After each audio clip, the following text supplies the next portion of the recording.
بسم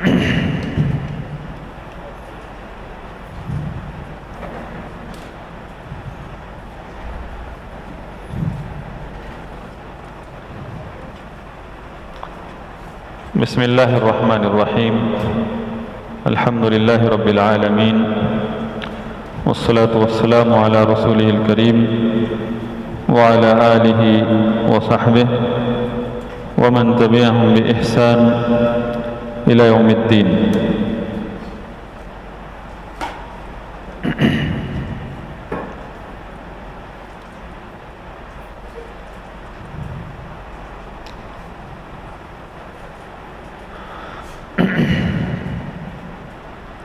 سورہ صاد آیت نمبر 5۔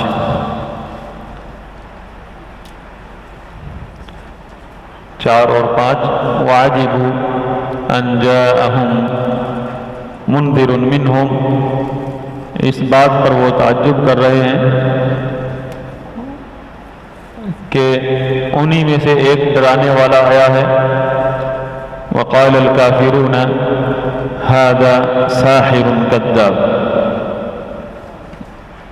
ان لوگوں نے کہا جنہوں نے انکار کیا اس کی دعوت کا کہ یہ تو جادوگر ہے اور کذاب ہے۔ اجعل الآلہۃ الہا واحدا، کیا جھوٹ بولا، کس چیز کو وہ جھوٹ کہہ رہے ہیں، کس چیز کو ماننے کے لیے تیار نہیں۔ وہ ہے لا الہ الا اللہ، یہ سب سے بڑا جھوٹ ہے ان کے نزدیک، کہ جو دعوت دے لا الہ الا اللہ کی، مشرک جو ہے اس کو سب سے بڑا جھوٹا سمجھتا ہے، کیونکہ مشرک کے جو عقائد ہیں وہ مختلف آلہہ کے ساتھ اٹکے ہوئے ہیں، کہ وہ مختلف آلہہ کی عبادت کرتا ہے،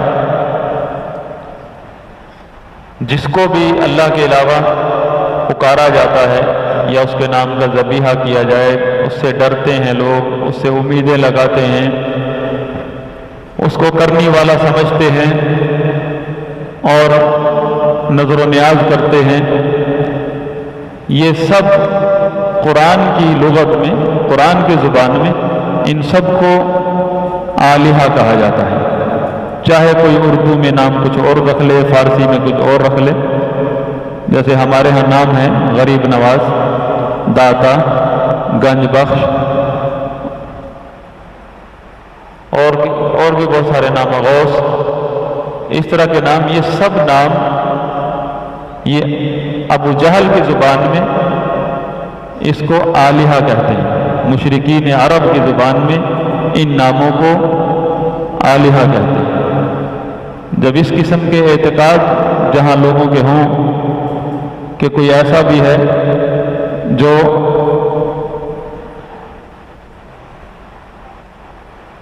اللہ سے چھڑوا سکتا ہے،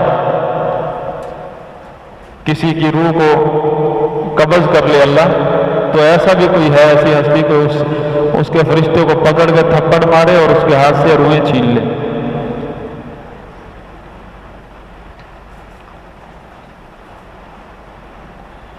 نعوذ باللہ، اس طرح کا عقیدہ مشرکین عرب میں نہیں ملتا، کہ وہ کہتے ہوں کہ کوئی ایسی ہستی ہے جو اللہ سے بھی چھین لے، اللہ کے فیصلے کو بھی روک دے۔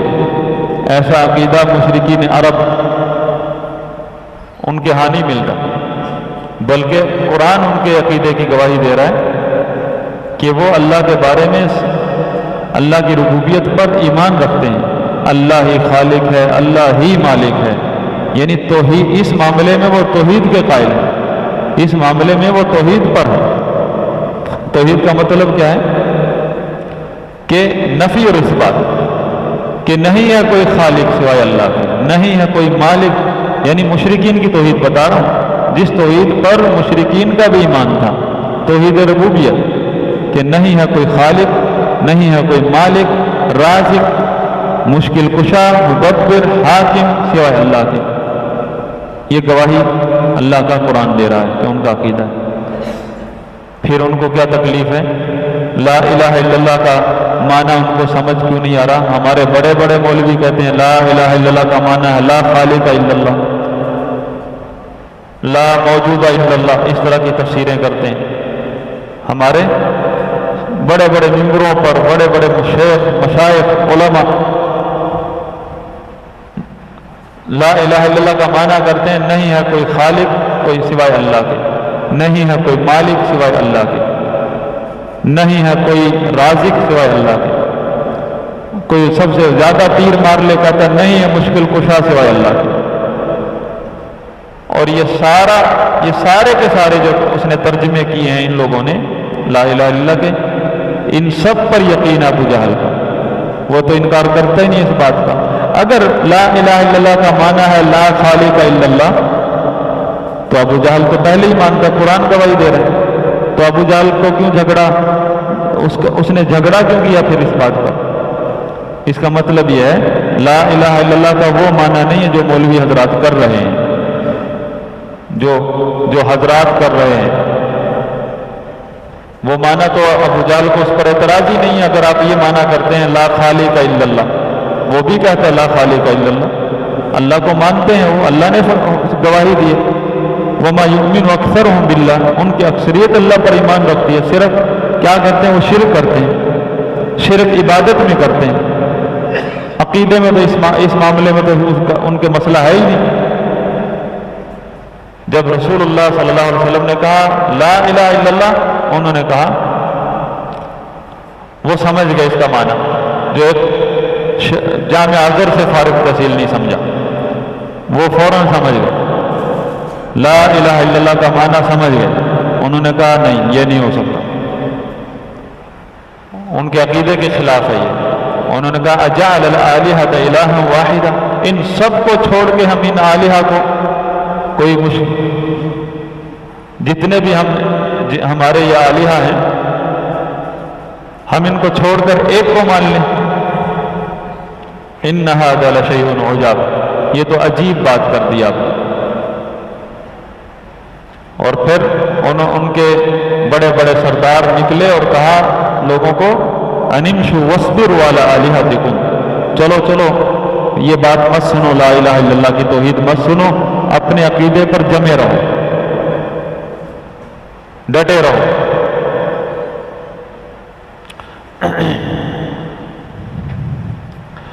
جب ابو طالب کی موت کا وقت تھا وہاں سارے سردار بھی آئے ہوئے تھے، ابو جہل کو بھی خطرہ پڑ گیا کہ کہیں نبی صلی اللہ علیہ وسلم کلمہ نہ پڑھا دے، تو بالکل قریب بیٹھ گیا دروازے کے، اور رسول اللہ صلی اللہ علیہ وسلم ابو جہل بڑے بڑے سردار ابو طالب کے قریب بیٹھ گئے، رسول اللہ صلی اللہ علیہ وسلم دروازے کے پاس بیٹھے۔ تو پھر ابو طالب نے بات کی، ابو طالب کہنے لگے ما بال قومک یشکونک، تیری قوم تیری برادری تیرے تایا چچا یہ سارے تیرا شکوہ کر رہے ہیں۔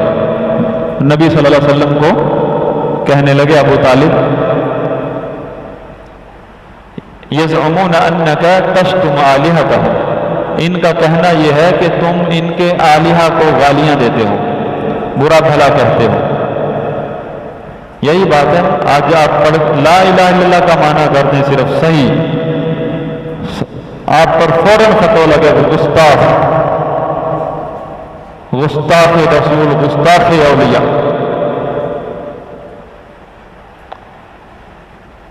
صرف آپ نے لا الہ الا اللہ کا معنی بتانا ہے اور توحید بتانی ہے کہ رسول اللہ صلی اللہ علیہ وسلم کی دعوت کیا ہے، اسی وقت فتویٰ لگ جائے گا آپ پر گستاخی کا۔ اور اللہ تعالیٰ ان لوگوں کے ہاتھ پاؤں کاٹ دے، یہ اتنے بڑے تکفیری ہیں اور ان کا بس چلے تو یہ قتل و غارت کریں گے یہ لوگ، اس طرح کے فتوے لگانے والے، یہ تو ان کا بس نہیں چلتا، اور ان کا جب بس چلتا تھا انہوں نے بہت لوگ شہید کیے اسی ہندوستان پاکستان میں، واجب القتل کے فتوے لگا کر، گستاخ کے فتوے لگا کر۔ اللہ تعالیٰ ان کی جڑوں کو کاٹ دے، ان کو ختم کر دے، اور یہاں صرف توحید کا اور سنت کا جھنڈا لہرائے۔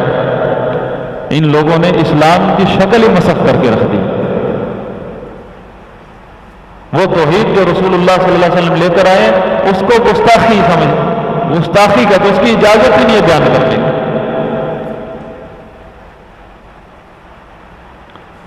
رسول اللہ صلی اللہ علیہ وسلم نے ابو طالب کے کہنے پر جب وہ شکایت سامنے رکھی گئی، فرمایا یا عم، اے میرے چچا، انی اریبہم علی کلمۃ واحدہ یقولونہا تدین لها العرب تدین لهم بها العرب وتؤدی الیہم بها العجم الجزیہ۔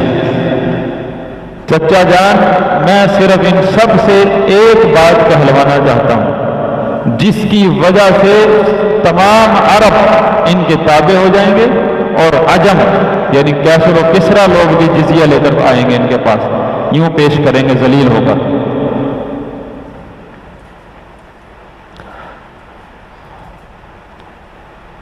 ففزعوا لكلمته ولقوله فقال القوم کلمۃ واحدہ۔ ایک دم جو ہے نا وہ بھول گئے اپنی شکایت، اور فوراً توجہ ہوئی ان کی ایک بات۔ وہ کون سی بات ہے؟ غصہ، اپنی شکایت بھول گئے، اس بات کی طرف پیچھے پڑ گئے۔ وہ بات کون سی جس کی وجہ سے ہمیں عرب عجم پر بادشاہت مل جائے گی؟ کلمۃ واحدہ، نام و ابیک، عشرت نام و ابیک، تیرے باپ کی قسم۔ نبی صلی اللہ علیہ وسلم کے باپ کی قسم اٹھا رہے ہیں آپ۔ مشرک ہے نا، ان کو تو شعور نہیں، کہہ رہے ہیں کہ اس طرح کے تو 10 کہیں گے ہم، آپ ایک کہہ رہے ہیں۔ کہنے لگے وما ہی، یہ ہے کیا؟ اور ابو طالب نے کہا وَأَيْ كَلِمَةٍ أَيُّ كَلِمَةٍ هِيَ يَا ابْنَ أَخِي۔ انہوں نے ابو طالب نے پوچھا یہ کون سا کلمہ ہے، کون سی بات ہے جو آپ کہلوانا چاہتے ہیں؟ ایک ہی بات۔ قال صلی اللہ علیہ وسلم لا الہ الا اللہ، یہ ہے بات، لا الہ الا اللہ۔ فقاموا فزعین ینفضون ثیابہم وہم یقولون اجعل الآلہۃ الہا واحدہ۔ اسی وقت غصے میں اٹھے، کپڑوں کو جھاڑتے ہوئے اور بڑبڑاتے ہوئے نکل گئے۔ سب آلہہ کو چھوڑ کر ایک کو بنا دیا، اس نے ایک کو معبود بنا دیا۔ کسی کی نظر و نیاز جائز نہیں، کسی کے لیے منت جائز نہیں، کسی کو پکارنا جائز نہیں، کسی کے لیے ذبیحہ جائز نہیں۔ بڑبڑاتے ہوئے جا رہے ہیں، بھول گیا بادشاہ، عقیدہ پیارا ہے، اب بادشاہ چھوڑ دی۔ منافق نہیں تھے وہ، ایک بات جو سمجھ آتی، منافق نہیں تھے، سیاست کے لیے کرسی کے لیے منافقت نہیں کرتے تھے۔ حالانکہ ان کو وعدہ کر رہا ہے اللہ کا رسول، تمہیں عرب و عجم کی بادشاہت ملے گی۔ اس کے لیے دنیا ہر آدمی کے اندر ہوتی ہے کہ مجھے مل جائے چیز، لیکن جب دیکھا کہ اپنے عقیدے کی قربانی دینی پڑے گی، چھوڑ دی۔ یہ چیز، یہ خصلت منافقین میں ہے کہ عقیدہ ان کے نزدیک کچھ درجہ نہیں رکھتا، مادہ پرست، اپنے مفاد کی خاطر وہ کفر بھی کریں گے، اپنا عقیدہ چھوڑ دیں گے۔ اسی لیے منافقین کے بارے میں اللہ نے فرمایا ان المنافقین فی الدرک الاسفل من النار، جہنم کے سب سے نچلے طبقے میں ذلیل رسوا ہوں گے، کفار سے بھی زیادہ عذاب ہوگا منافقین کو۔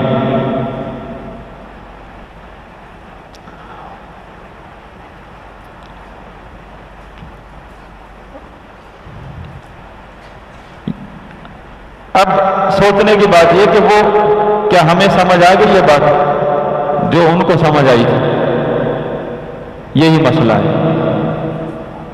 اس کے سمجھنے کے لیے ہمیں 10 سال پڑھنا پڑتا ہے مدرسوں میں، پھر بھی سمجھ نہیں آتی، نہیں آئی سمجھ۔ وہ کیا مسئلہ تھا؟ اب اس کو آپ یہ سبق اپنا سمجھ لیں۔ جس دن یہ بات سمجھ آ گئی اس دن آپ نے اسلام کی روح کو سمجھ لیا کہ وہ مسئلہ کیا تھا، کہ وہ گڑ بڑاتے ہوئے نکل گئے، کیا چیز تھی ان کے عقیدے میں، نہیں ہے کوئی معبود برحق سوائے اللہ کے۔ باقی جس کو بھی تم پکار رہے ہو، اس کلمہ طیبہ کی تفسیر سورہ لقمان میں بھی گزری ہے، سورہ حج میں بھی گزری ہے۔ ذالک بأن اللہ هو الحق، کہ یہی ہے کہ اللہ ہی برحق ہے۔ وَأَنَّ مَا يَدْعُونَ مِن دُونِهِ هُوَ الْبَاطِلُ، اس کے علاوہ جس کو بھی پکار رہے ہیں یا اس کے ساتھ جس کو بھی پکار رہے ہیں وہ باطل ہے۔ چاہے عیسیٰ علیہ السلام کو پکارتے ہیں، چاہے عزیر علیہ السلام کو پکارتے ہیں، چاہے نوح علیہ السلام کی قوم کے 5 اولیاء کو پکارتے ہیں، چاہے فرشتوں کو پکارتے ہیں، چاہے اپنے دور میں کسی ولی کو پکارتے ہیں، چاہے پتھر کو پکارتے ہیں، شجر کو پکارتے ہیں، سب باطل ہے۔ یہی لا الہ الا اللہ کے اندر ہے نفی اور اثبات۔ نفی کس چیز کی آپ نے؟ نہیں ہے کوئی معبود برحق۔ یہ ہمیشہ یہ چیز یاد رکھیں، جب تک آپ نے نفی اور اثبات کو نہیں سمجھا، آپ نے کلمے کو نہیں سمجھا۔ نفی اور اثبات کا علم، کس چیز کی آپ نفی کر رہے ہیں؟ اور توحید ہے ہی نفی اور اثبات۔ اگر آپ نے کہا اللہ معبود ہے، اللہ معبود ہے، اللہ عبادت کے لائق ہے، اس میں آپ نے نفی تو کسی کی نہیں کی کہ اللہ کے علاوہ کوئی سب باطل ہے۔ توحید کے اندر نفی ضروری ہے۔ اللہ کے نبی صلی اللہ علیہ وسلم نفی کروانے آئے تھے، سب سے پہلے نفی کرواتے تھے، کیونکہ اللہ کو معبود مشرکین بھی مانتے ہیں۔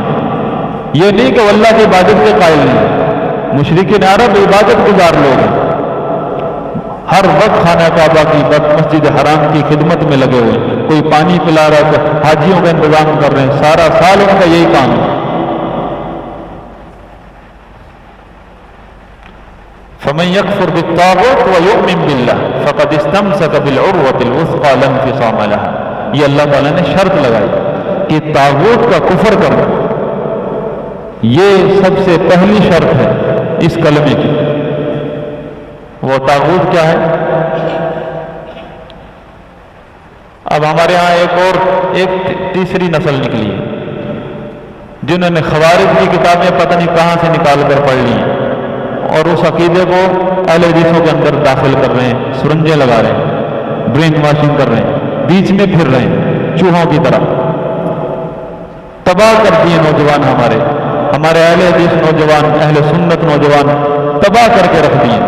جو توحید کو سے پر مر مٹنے والے لوگ، ان کو توحید کے نام پر ہی شیطان بڑا مکار ہے، جال باز ہے۔ دیکھا کہ یہ لوگ توحید سے محبت کرتے ہیں، توحید کے نام پر گمراہ کرتے ہیں۔ دیکھا یہ جان دینے سے دریغ نہیں کرتے دین کی خاطر، جہاد کے نام پر آج ان کو لے گیا۔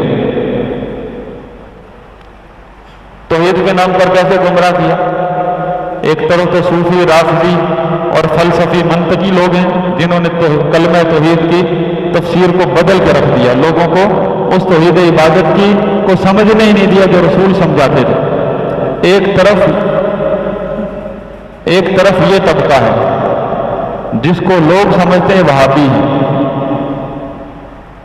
لیکن در حقیقت اصلی خارجی، اس دور کے اصلی خارجی کی کتابوں میں نہیں ہے۔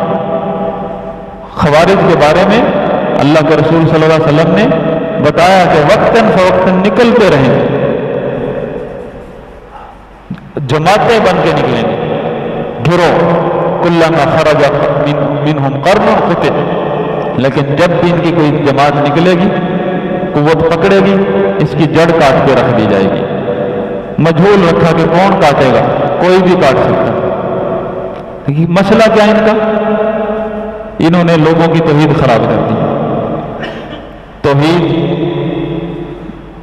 آپ نے دیکھا ہوگا شعار ہے ان کا، دعوت و جہاد، مطلب کہ دعوت اللہ کے اندر جہاد نہیں ہے، ہمیں لگانا پڑتا ہے دعوت و جہاد۔ ہم دعوت و یہ ایک طرف دعوت ساتھ ہے، پھر جہاد بھی ساتھ ہے۔ اللہ کے نبی فرماتے ہیں قل ھذہ سبیلی ادعو الی اللہ انا ومن اتبعنی، ادعو الی اللہ علی بصیرۃ انا ومن اتبعنی، یہ ہے میرا راستہ، میں اللہ کی طرف دعوت دیتا ہوں، میں بصیرت کے ساتھ، میں بھی اور میرا پیروکار بھی۔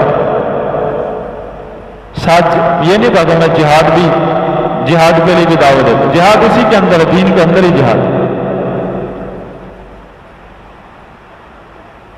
انہوں نے لا الہ الا اللہ کی تفسیر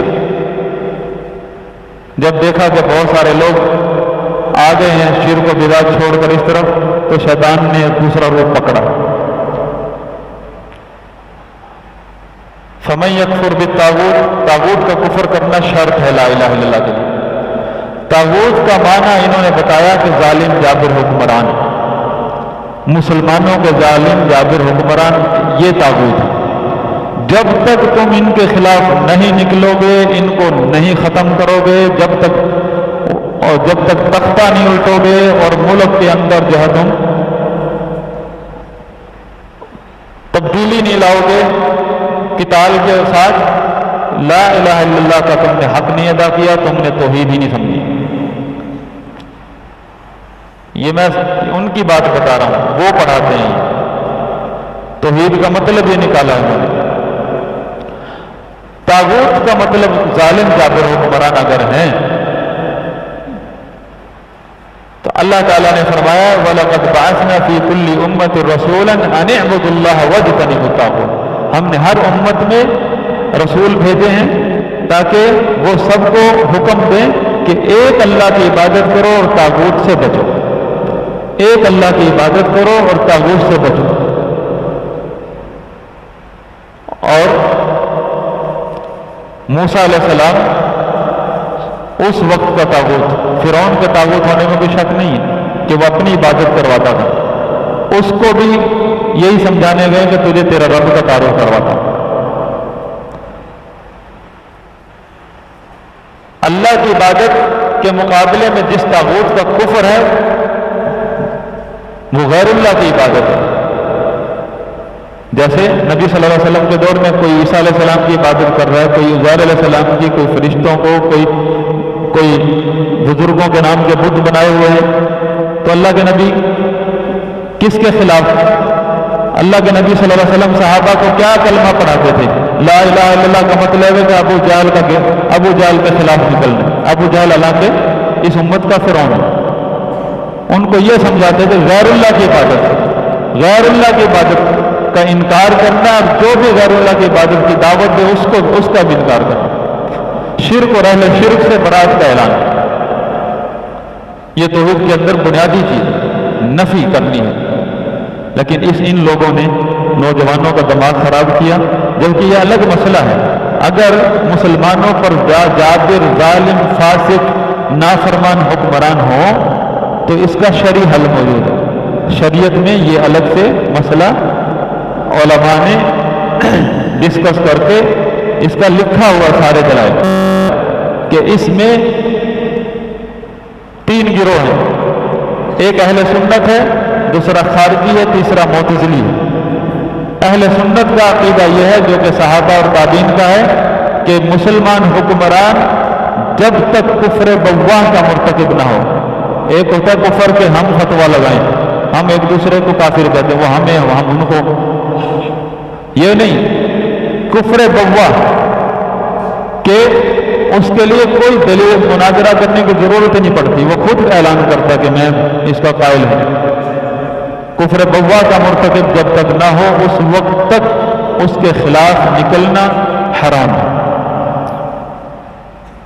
خوارج اور معتزلہ ان کا عقیدہ یہ ہے کہ جب بھی حکمران ظالم ہو، فاسق ہو، صرف ظلم ہی کر دے اس کو ہٹانا واجب ہو جاتا ہے. یہ خوارج کا مسئلہ ہے. اسلام کا جو رسول اللہ صلی اللہ علیہ وسلم کی تعلیم ہے، اس میں پورے چیپٹر ہیں حدیث کی کتابوں میں. کتاب الامارہ، کتاب الفتن، بخاری، مسلم آپ پڑھیں آپ کو سمجھ آ جائے گی کہ یہ لوگ کہاں جا رہے ہیں. اس میں اللہ کے نبی صلی اللہ علیہ وسلم نے ہمیں تعلیم دی ہے کہ آپ کے حکمران بہت آخری حد تک بگڑ سکتے ہیں. دیکھنے میں صرف انسان رہ جائیں گے، حقیقت میں شیطان ہوں گے. اس حد تک بگڑ سکتے ہیں، اس حد تک گمراہ ہو سکتے ہیں کہ ہدایت سے ناواقف، نہ قرآن و حدیث کا پتہ، نہ طریقہ اسلام کا پتہ. اس حد تک پھر بھی صحابہ کرام کو حکم دیا کہ انہی کی سنو انہی کی مانو، چاہے تمہارا مال وَإِنْ أُخِذَ مَالَكَ وَضُرِبَ ظَهْرَكَ، چاہے مال کھا جائیں اور پیٹھوں کو ماریں، پھر بھی انہی کو سنو انہی کی مانو، یہی تمہارے امیر ہیں، یہی تمہارے خلیفہ ہیں، یہی تمہاری خلافت ہے۔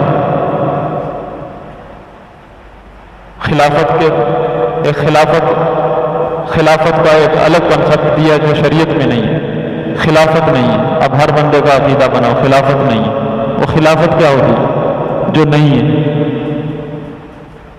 خلافت یعنی آپ کے پاس ایک اسٹیٹ ہے، مسلمانوں کے اسٹیٹ میں آپ رہتے ہیں، مسلمانوں کی حکومت ہے، اسی کو خلافت کہتے ہیں، اور اس خلافت کی حالت اچھی سے اچھی ہو تو خلافت راشدہ ہے، اور بد سے بدتر ہو تو ہمارے جس طرح آج حالات ہیں، کہیں جمہوریت ہے، کہیں کچھ اور ہے، شریعت کا پتہ ہی نہیں ہے۔ اس حد تک بھی جہالت اور بدعملی آ سکتی ہے، لیکن آپ اس کو کفریہ اسٹیٹ نہیں کہہ سکتے، اسٹیٹ وہ آپ کی اسلامی اسٹیٹ ہی ہے۔ جس طرح آج کا مسلمان وہ صحابہ والا مسلمان نہیں رہا، تابعین والا، اسی طرح آج کی اسٹیٹ وہ اسٹیٹ نہیں رہی۔ جب ہم وہ مسلمان بن جائیں گے اس دور والے تو ہماری اسٹیٹ بھی اسی طرح وہ بن جائے گی۔ یہ تو ہمارے ساتھ ہے اور اللہ کا قانون ہے، جب جیسے لوگ جس طرح کے گناہ گار لوگ ویسے ان کے اوپر حکمران۔ تو توحید کا مطلب یہ نکالنا کہ فاسق فاجر حکمرانوں کے خلاف نکلنا اور تحریکیں چلانا اور نظاموں سے ٹکرانا، یہ خوارج کی تفسیر ہے۔ اہل سنت کی تفسیر یہ ہے کہ باطل عقائد سے برات کا اعلان کرنا اور باطل عقائد سے ٹکرانا۔ باطل نظاموں سے ٹکراتی ہیں فوجیں، وہ مسلمانوں کی فوجیں ٹکرائیں گی، اور وہ ان فوجوں کے سپاہی آپ ہیں۔ آپ تو لگے ہوئے تنظیموں میں، آپ تو فوج کو فوج نہیں سمجھتے، آپ تو فوج کو سمجھتے ہیں یہ ہمارے دشمن ہیں۔ باطل نظاموں سے فوجیں ٹکراتی ہیں، حکومتیں اس کا بجٹ تیار کرتی ہیں، پالیسی بناتی ہیں، یہ اسلامی نظام ہے، اور آپ فوجوں سے بیزار ہیں۔ آپ نے بھی سمجھا ہوگا فوج ہم اپنی خود بنائیں گے، داعش، القاعدہ، طالبان، یا خواب اور دیکھ رہے ہیں کہ ہم بھی کوئی اور اسی طرح کی بنا لیں گے، کیونکہ یہ تو بدنام ہو گئے، ہم کوئی اور بنا لیں گے، پھر نئے سرے سے آ جائیں گے۔ یہ سب گمراہی کے راستے ہیں۔ توحید کا راستہ دعوت کا راستہ ہے، اسلام کا راستہ دعوت اللہ کا راستہ ہے۔ یہ جو سسٹم کی باتیں ہیں یہ شریعت کے اندر اس کا پورا تفصیلات ہیں کہ اب ہمارے اوپر یہ مسائل ہیں کہ حکمران اس قسم کے، ہمارا نظام بگڑ گیا، ہمارے حالات بگڑ گئے، اس کا حل اللہ کے نبی صلی اللہ علیہ وسلم نے بتایا ہے۔ یہ مطلب نہیں کہ آپ پاکستان ریاست کو ہندوستان ریاست کے برابر ہوں گے۔ افنجعل المسلمین کالمجرمین، کیا مسلمان کو کافر کی طرح بنا لیں؟ ما لکم کیف تحکمون، کیسے فیصلے کرتے ہو؟ اسلامی مسلمانوں کی ریاست اور ہندو ریاست، کافر ریاست میں تم فرق ہی نہیں کرتے؟ یہ توحید ان کی ایسی ہے کہ ساری دنیا طاغوت ہے، کہیں بھی اسلامی ریاست نہیں، جبکہ اللہ تعالیٰ نے رسول علیہ السلام کے ساتھ یہ وعدہ کیا ہے کہ ایسا دشمن کبھی بھی اس امت پر مسلط نہیں کروں گا، چاہے زمین کے کونے کونے سے جمع ہو کر آ جائے، پوری تیاری کے ساتھ آ جائے کہ ان کی مرکزیت کو ختم کر دے۔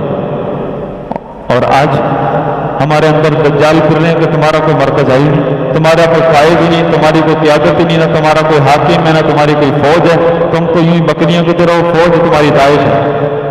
پھر یہی سمجھ آتی ہے نوجوان کو کہ یہ تو ہماری فوجیں نہیں ہیں، ہم تو ختم ہو گئے ہیں۔